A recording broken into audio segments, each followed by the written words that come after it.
ఇక్కడ మెలకువగా ఉండండి అనేటువంటి మాటకు అర్థం ఏంటి అని అంటే నిద్ర మానేసి లేకపోతేనేమో కళ్ళకి ఇలాగ ఈనుపులు నెట్టుకుని టీ తాగేసి పడుకోకుండా ఉండమని కాదు. గమనించాలి. మెలకువగా ఉండడం అంటే రాత్రులు నిద్రపోకుండా ఉండమనేది అర్థం కాదు. మెలకువగా ఉండండి అని అంటే అర్థం ఏంటి తెలుసా? గమనించాలి. భక్తి జీవితంలో మెలకు ఉండాలి. భక్తి జీవితంలో మెలకు ఏంటి చెప్పమంటారా?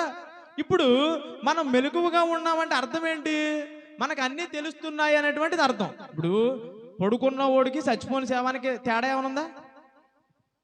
పడుకున్న ఓడికి చచ్చిపోయిన శవానికి తేడా ఏమీ లేదండి. పడుకున్నవాడు ఏమి చూడో విండో ఏం కనపడదు, అవునా కదా? పడుకున్నవాడు ఏం చూడలేడు, ఏమి చేయలేడు. చచ్చిపోయినోడు ఏమి చూడలేడు, ఏమి చేయలేడు. మెలకువగా ఉండడం అంటే ఏంటి తెలుసా? ఆత్మీయ జీవితంలో మెలకువ కావాలా? ఆత్మీయ జీవితంలో చచ్చిపోయిన స్థితిలో ఉన్నావేమో ఈ మధ్యాహ్న కాల సమయంలో మనం ప్రశ్న వేసుకోవాలి. ఆత్మీయ జీవితంలో మెలకువగా ఉండడం అంటే ఏంటి చెప్పమంటారా? ఇప్పుడు మెలకువగా ఉన్నవాడికి అన్నీ తెలిస్తే తెలవా? మెలకువగా ఉన్నవాడికి అన్నీ తెలిస్తే కదా. ఆత్మీయ జీవితంలో మెలకువగా ఉన్నవాడికి కూడా ఏది తప్పో ఏది ఒప్పో తెలుస్తుంది. నేను మానక బుద్ధి చెప్పాను, ఏమని? ఇది తప్పు, ఇది రైట్, ఇది చెయ్యాలి, ఇది చేయకూడదు అని మీకు ప్రతిరోజు చెప్పుకుంటూ వచ్చాను. అట్లా మీరు ఏం చేసుకోవాలా? జ్ఞాపకం ఉంచుకొని మెలకువగా ఉండాలి. తప్పు చేసినప్పుడు వాక్యం మనకి ఏం రావాలి? మదిలోనికి రావాలి.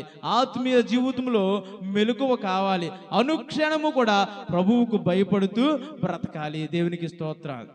ఇది మెలకువ. మెలకువ అంటే ఏంటండి?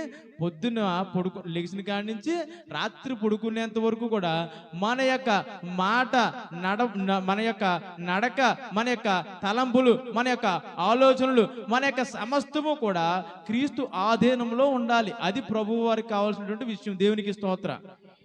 అర్థమవుతుంది మీకు విషయం? మెలకువగా ఉండడం అంటే ఇది. అంతే తప్ప మెలకువగా ఉండమారు కదా పాస్టర్ గారు అని చెప్పి రాత్రులు పడుకోకుండా టీవీ పెట్టుకుని సీరియల్ సినిమాలు చూస్తే ఇది మెలకువగా ఉన్నారు అంతే. ఎక్కడ మెలకువగా ఉన్నారు? టీవీ చూడడానికి మెలకువగా ఉన్నారు. మెలకువ అంటే అది కాదు. ప్రభువు ఏ రాత్రి వస్తాడో, ఏ గడియలో వస్తాడో దొంగ వలే వస్తాడన్నాడు. ఆయన ఎప్పుడు వస్తాడో మనకు తెలియదు. ఎప్పుడు వచ్చినా సరే మెలకువ కలిగినటువంటి ఆత్మీయ స్థితి మనకు కావాలి. మెలకువ కలిగిన ఆత్మీయ స్థితి అంటే ఏంటి తెలుసా?